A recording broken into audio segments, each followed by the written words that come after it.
এক সময়ের কথা, ছোট্ট গ্রাম নীলপুরে বাস করত টুনটুনি ও তার ঠাম্মা। গ্রামটার পাশেই ছিল এক গভীর জঙ্গল, যেখানে কেউ যেতে সাহস করত না।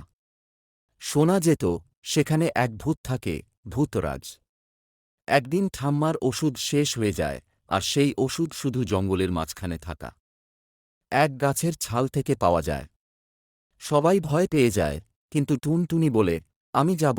টুনটুনি জঙ্গলে ঢুকে পড়ে, ভয় না পেয়ে সোজা গাছের দিকে এগিয়ে যায়। তখন ভূতরাজ এসে বলে, আমি ভূতরাজ, ফিরে যা, নইলে তোকে গিলে ফেলব। টুনটুনি হেসে বলে, গিলে ফেলো? আগে আমার একটা ধাঁধার উত্তর দাও। পারলে আমি ফিরে যাব, না পারলে তুমি আমার বন্ধু হবে। ভূতরাজ ধাঁধা শুনে ঘেমে যায়। এক বালতিতে ঢাললে কমে যায়, বের করলে বাড়ে। এটা কি? ভূত ভেবে পায় না, আর লজ্জায় বলে, আমি হেরে গেছি। টুনটুনি বলে, উত্তর হল গর্ত। ভূতরাজ লজ্জায় বন্ধু হয়ে যায়, আর ওষুধ এনে দেয় নিজেই।